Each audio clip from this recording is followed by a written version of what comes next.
Hati saya seperti kayak terbakar mendengar kata dahsyat, besar, dahsyat, dan ajaib. Tahukah saudara, 2026 adalah tahun besar, dahsyat, dan ajaib. Sekali lagi, tahun 2026, aku akan mengangkat sebagian orang di tempat ini, kata Roh Tuhan. Dan engkau akan mendengar, ketika engkau dapat dipercaya, dan kau jujur di dalam pengelolaan keuanganmu, kau melihat cara yang sederhana. Engkau akan melihat apa yang engkau tanam, sesuatu yang kelihatannya sederhana dan kecil, akan mengembang, akan menjadi semakin besar, lebih besar, dan sangat besar. Katakan amin. Saya melihat ada beberapa hal yang kelihatannya kecil, yang hari ini orang secara kebanyakan mengatakan saya sudah tidak bisa untuk meraihnya, tidak bisa membelinya. Tapi ada banyak hal karena ekonomi di masa beberapa tahun yang lalu terjadi pandemi. Secara negatifnya memang mengakibatkan hari ini semuanya goncang. Tapi kita punya Tuhan yang punya perkara besar, dahsyat, dan ajaib. Oh my God. Saya pengen menggambarkan tulisan ini, saudara, di dalam sosial media kita, saudara. Besar, dahsyat, dan ajaib. Besar, dahsyat, dan ajaib. Dan apa yang engkau perkatakan, apa yang engkau panggil, dan kau mendengar dari telingamu, engkau mendengar dari hatimu, engkau mendengar pikiranmu, engkau mendengar rohmu, percayalah saudara, engkau akan melahirkan hal itu. Katakan amin. Besar, dahsyat, dan ajaib. Saudara kan ingat hari ini pesan yang disampaikan pada hari ini. Ada perkara besar, dahsyat, dan ajaib. Nah, kalau Tuhan mau membuat perkara besar, dahsyat, dan ajaib, musuhnya Tuhan yaitu setan iblis tidak tinggal diam. Mereka juga buat yang namanya besar, dahsyat, dan ajaibnya dari pihak mereka. Makanya hari-hari ini saudara jangan hanya fokus kepada yang namanya mukjizat. Jangan hanya fokus kepada yang namanya sign and wonders. Memang originalnya ada dari sorga. Tapi iblis bisa membuat perkara-perkara mukjizat. Lihat sumbernya. Lihat sumbernya. Jangan engkau hanya mengejar yang namanya sesuatu yang wah aja. Tapi engkau tidak tahu sumbernya dari mana. Yesus adalah nama di atas segala nama. Katakan amin. Dan Yesus harus mengalami perendahan. Yesus harus mengalami dikucilkan, dibuat kecil, dibuat tidak berharga, dibuat seolah-olah penjahat. Dibuat seolah-olah Yesus itu benar-benar seperti kayak bukan Tuhan. Yesus seperti seolah-olah itu dia manusia biasa kok. Bahkan ada rombongan daripada orang-orang Farisi, orang-orang Saduki mengatakan dia adalah nabi palsu. Tapi kata saudara, Tuhan Yesus memberikan fondasi dasar di bumi ini dalam dasar kerendahan hati. Kalau saudara dalam versi Tuhan, kau mau mengalami yang besar, dahsyat, dan ajaib, saudara masuk dalam proses kerendahan hati itu. Katakan amin. Firman Tuhan katakan, berbahagialah orang yang rendah hati, dalam bahasa Inggrisnya, karena dia akan mewarisi bumi. Katakan amin. Ada banyak orang yang saya lihat di Indonesia dan di berbagai negara nantinya. Mereka adalah orang yang rendah hati, tidak dibuat-buat, orang yang hatinya tulus, dan hatinya mencintai jiwa-jiwa, hatinya sungguh-sungguh mau menjadi miliknya Tuhan. Hatinya tidak manipulasi. Hatinya benar-benar pure. Dan saudara, saya akan mendengar ada orang-orang seperti itu tiba-tiba akan menjadi orang-orang yang duduk di tempat-tempat yang tinggi. Di tempat-tempat yang dikatakan besar, dahsyat, dan ajaib. Saudara, dimensi kebesaran, kedahsyatan, keajaiban itu hanya miliknya spirit, roh. Tapi roh yang kita tahu, yang kita sembah di dalam nama Tuhan Yesus Kristus, Dia mencurahkan kuasa Roh Kudus-Nya. Dia mencurahkan akan unlimited spirit. Dia mencurahkan akan unlimited God dalam kehidupan saudara saya. Katakan amin. Saudara, 21 hari ini minta sama Tuhan agar Yesaya 11 ayat 1. 7 roh Tuhan datang dalam hidup saudara dan saya. Dan hanya spirit ini yang bisa membuat Daniel, membuat Musa, membuat Abraham, membuat Elia, Elisa, membuat Esther, Yusuf, membuat rasul-rasul di zaman perjanjian baru, membuat orang-orang dahsyat pada masa ini, dipakai Tuhan, diberkati Tuhan luar biasa. Roh ini yang akan mengangkat engkau menjadi besar, dahsyat, dan ajaib. Katakan amin. Saudara mengejar hanya yang namanya perkara-perkara yang wah. Perkara-perkara yang kelihatannya pokoknya wah. Perkara, apalagi bicara ekonomi, ya, bicara tentang uang, ya. Pokoknya kalau dikatakan ada yang namanya mukjizat atau mukjizat berkat, ya, tidak lihat sumbernya, dan engkau hanya mengejar akan perkara mukjizat itu, saudara bisa tertipu. Saudara bisa tertipu, dan saudara hanya mendasarkan dan memfokuskan segala perkara Tuhan hanya dari berkat jasmani, hanya dari yang namanya tanda mukjizat. Firman Tuhan katakan, Yesus ketika mengatakan pada murid-muridnya hari itu,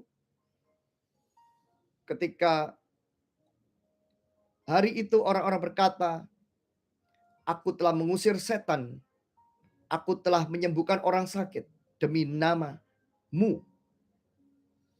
Pakai nama Yesus, tetapi bukan miliknya Yesus. Bukan mencerminkan karakternya Yesus. Berapa banyak orang hari ini bisa mengatakan God bless you, God bless you, God bless you, God bless you. Tetapi karakternya maaf bobrok. Karakternya benar-benar tidak takut akan Tuhan. Bisa mengatakan, bisa seperti seolah-olah, wow, kalau misalkan di show, di hadapan yang namanya televisi, di hadapan media, kelihatannya wah senyum-senyum, kelihatannya kayaknya malaikat, saudara. Maaf, padahal jelmaan iblis. Sepertinya kayak membawa sesuatu yang kelihatannya kayak wah. Wah, semua orang mau mengikutinya. Semua orang mau bersama dengan orang ini. Tetapi ternyata dia adalah orang yang jahat. Berapa banyak kita melihat di film-film, gak usah ngomong secara kejadian nyata aja, film-film mafia, ya kan? Kalau sudah lihat, wow, kelihatannya wah ini orang baik gitu kan. Ternyata serigala berbulu domba. Makanya di dalam puasa 21 hari ini, Tuhan akan membawa saudara dan saya masuk ke dalam yang namanya apa? Knowledge of the glory of the Lord. Tuhan akan membawa saudara dan saya di dalam yang namanya pengetahuan akan kemuliaan Tuhan. Katakan amin. Dan pengetahuan akan kemuliaan Tuhan ini yang akan membuat saudara tidak tertipu. Engkau tidak menghakimi orang, tetapi engkau tahu persis. Engkau punya yang namanya discernment of spirit. Engkau punya yang namanya kepekaan untuk membedakan roh. Katakan amin. Nah, sehingga ketika saudara punya kepekaan membedakan roh, saudara akan tahu dengan siapa Anda berpartner. Dengan siapa Anda berafiliasi. Orang yang di depan Anda adalah orang yang benar-benar dia itu punya hati yang tulus murni atau dia punya sesuatu yang ingin menghancurkan engkau. Orang yang di sekitar kamu yang bisnis dengan engkau adalah orang yang dipakai oleh orang dalam tanda petik orang besar untuk menaruh engkau di tempat yang terdepan dan engkau akan menjadi korban berikutnya, atau memang benar-benar dia adalah partner yang sejati. Di 21 hari ini Tuhan akan memberikan karunia itu pada saudara dan saya. Di 21 hari ini Tuhan akan memberikan pada saudara kepekaan untuk saudara mengambil keputusan-keputusan penting dalam kehidupan, dalam pekerjaan, bisnis, dalam pelayanan, dalam studi, sekolah, dalam apapun yang kau kerjakan. Katakan amin. Saudara, besar dahsyat ajaibnya versi Tuhan Yesus adalah dimulai dengan yang namanya kerendahan hati. Besar dahsyat ajaibnya Lucifer dimulai dengan kesombongan dan mencuri kemuliaan Tuhan. Wah, ini kata-kata dahsyat sekali. Katakan amin. Jadi kalau saudara malam ini tahu, Anda mumpung masih opening, cek hati Anda malam ini. Apakah Tuhan layak untuk menjadikan Anda dan saya memiliki dimensi besar, dahsyat, dan ajaib dari versinya Tuhan. Mengangkat saudara saya. Katakan amin. Berkali-kali di firman Tuhan katakan, orang yang rendah hati akan ditinggikan. Peninggian datangnya daripada Tuhan. Katakan amin. Tapi berapa banyak orang peninggian datangnya dari manipulasi dan membohongi orang lain. Menjebak orang lain.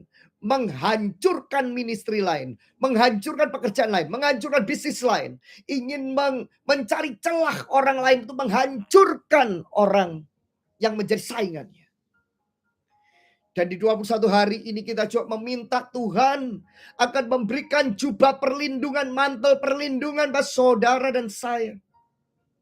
Makanya saudara, 21 hari ini jadikan ini menjadi satu salibmu untuk saudara mengatakan dengan Tuhan, Tuhan, aku mau walaupun Anda sibuk, walaupun Anda bekerja, ya, yang bekerja, yang berbisnis, tapi Anda punya mindset, Anda punya pemikiran, Anda punya paradigma, dan Anda punya komitmen, dan Anda punya sikap hati, Anda mengatakan dengan Tuhan, aku mau mendahulukan Tuhan. Katakan amin. Tulis di live chat. Aku mau mendahulukan Tuhan. Ada orang di tempat ini yang engkau hari ini sengaja, sepertinya kayaknya Tuhan itu tidak menjawab doamu. Sepertinya Tuhan itu kayaknya bahkan kau mengatakan Tuhan jahat. Tuhan itu tidak adil. Tuhan itu nggak fair. Ini yang terjadi dalam hidup saya. Tapi kalau saudara mengerti malam ini dan saudara masuk dan saudara mau berpuasa 21 hari ini, saya percaya Roh Kudus menggerakkan kamu. Katakan amin. Dan ketika Roh Kudus menggerakkan kamu, Anda mendengar pesan ini. Dan waktu Anda mendengar pesan ini, sesungguhnya Anda harus sadar dan Anda berterima kasih kepada Tuhan. Kalau Anda duduk diam di tempat ini pada malam ini. Kalau Anda sudah sangat sibuk sekali, Saudara sudah sangat diberkati, saudara. Saudara mungkin hari ini tidak akan bersama-sama di tempat ini dan saudara hari ini memakai pikiranmu, memakai hanya kekuatanmu untuk melakukan apapun yang kau lakukan. Dan kau tidak sadar sebenarnya ada orang-orang yang ditaruh oleh Tuhan seolah-olah engkau duduk diam di kaki Tuhan malam ini. Seolah-olah engkau hari ini pengangguran. Seolah-olah engkau benar-benar pengangguran. Seolah-olah seperti engkau sudah kehilangan apa yang engkau punya. Dan mungkin bahkan persediaanmu sepertinya sudah menipis. Tapi kalau saudara tahu bahwa Tuhan kita Tuhan yang besar, dahsyat, dan ajaib. Dia hari ini sedang membangun fondasimu.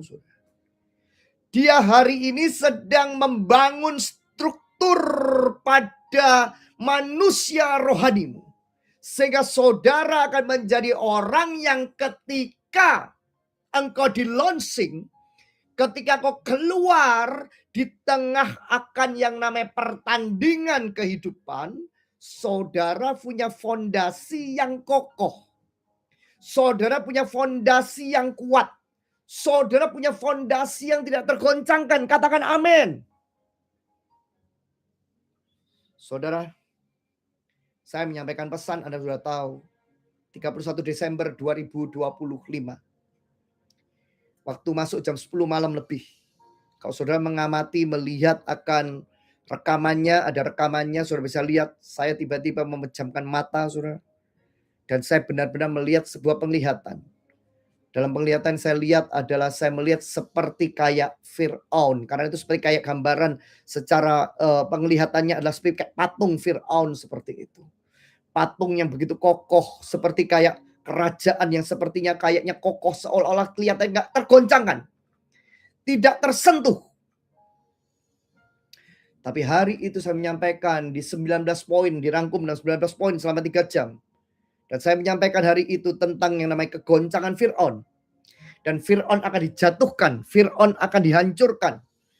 Tahtanya akan dicabut. Dan saya gemetar waktu mendengar kata-kata itu. Saudara bisa dengarkan lagi. 3 hari kemudian kita dengar tanggal 3 Januari. Apa yang terjadi? Presiden Venezuela ditangkap. Dan kita tahu, semua tahu, negara pun tahu. Beliau dibalik daripada penjualan narkoba. Yang juga merugikan Amerika Serikat. Ya. Dan caranya adalah cara yang orang katakan membuat syok seluruh dunia. Karena hanya dalam waktu kurang dari 4 jam. Pasukan Delta Force datang tengah malam, saudara. Dan menangkap daripada Presiden Venezuela. Hari di Venezuela terjadi kebangunan rohani yang dahsyat. Dalam sekejap. Karena rakyat yang selama ini sudah diperbudak oleh tirani. Oleh yang namanya pemerintahan yang hari itu mereka tahu mereka tertindas dan mereka miskin. Padahal Anda tahu Venezuela adalah negara penghasil minyak terbesar di dunia. Cadangan minyak terbesar di dunia. Bahkan lebih besar daripada Arab Saudi. Tapi ketika dikelola oleh orang yang salah dan orang yang tidak benar dan orang yang melanggar akan perintah Tuhan yang membuat segala sesuatu menjadi hancur, maka negara ini menjadi negara yang miskin. Saya terkejut dan tiba-tiba Tuhan katakan, nanti akan ada lagi. Dan belum selesai itu, tiba-tiba kita dengar tentang yang namanya kegoncangan atas Iran. Saudara, hal yang kelihatannya hari-hari lalu rasanya nggak mungkin. Tapi Tuhan sedang goncangkan segala sesuatu. Tujuannya adalah supaya tinggal tetap yang tidak tergoncangkan. Katakan amin. supaya tinggal tetap yang tidak tergoncangkan.